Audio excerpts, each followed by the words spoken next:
Bismillahirrahmanirrahim. Assalamualaikum warahmatullahi wabarakatuh. Perkenalkan, nama saya Gina Zakia Mulkan dengan nomor NIM 1212030047. Nah, di sini saya akan menjelaskan kembali tentang masa peradaban Abu Bakar As-Siddiq. Nah, sebelum kita membahas bagaimana peradaban pada zaman beliau, kita tentu perlu mengetahui bagaimana beliau dan biografi beliau. Nah, nama asli dari Abu Bakar As-Siddiq adalah Abdul Ka'bah, yang merupakan keturunan keluarga kaya Bani Taim dari suku Quraisy yang lahir di kota Mekah pada sekitar tahun 573. Nah, ayahnya bernama Abu Quwafah Utsman, sedangkan ibunya bernama Salma binti Sakhor. Nah, sejak kecil Abu Bakar sering menghabiskan waktunya dengan bermain bersama unta dan kambing karena memang sangat menyukai kedua hewan tersebut. Nah, karena kesukaannya itu, ia mendapatkan julukan Abu Bakar, yang berarti bapak anak unta. Nah, ketika berumur sekitar 10 tahun, ia ikut sang ayah pergi ke Suriah untuk berdagang, yang telah menjadi tumpuan kehidupan ekonomi keluarganya. Abu Bakar As-Siddiq adalah sahabat Nabi yang termasuk dalam golongan orang pertama yang masuk Islam.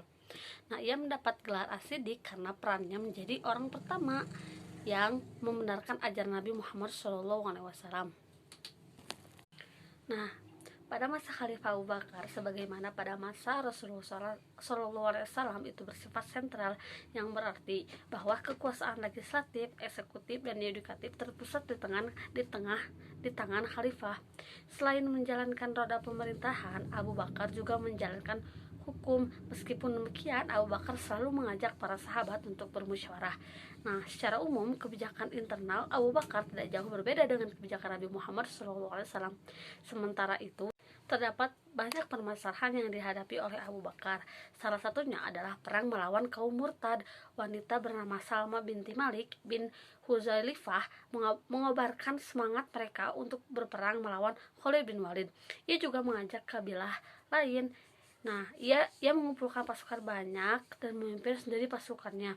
Selain Ummu Zamal, ada sosok lain yang ikut mencocoki kedamaian umat Islam. Dikisahkan bahwa Abu Bakar sedang berada di Baki.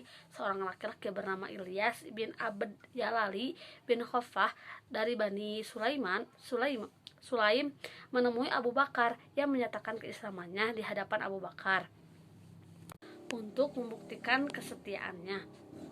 Nah, Abu Bakar menyuruhnya menyediakan pasukan untuk menyerang kaum murtad. Selanjutnya, ia melakukan ekspansi ke Irak dan Suriah untuk membantu pasukan Suriah.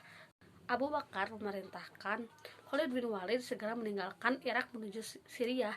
Namun, saat kemenangan umat Islam di Syria, Abu Bakar tidak dapat menyaksikannya karena tidak lama beliau jatuh sakit dan meninggal dunia.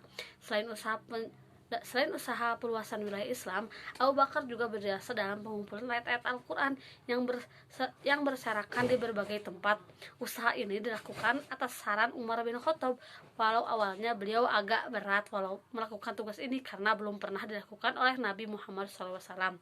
Namun melihat banyaknya penghafal Al-Quran yang gugur di medan perang dan dikhawatirkan akan habis seluruhnya, Abu Bakar akhirnya mengiyakan usulan dari Umar bin Khattab. Nah, mungkin cukup sekian dari saya. Mohon maaf bila ada banyak kesalahan. Assalamualaikum warahmatullahi wabarakatuh.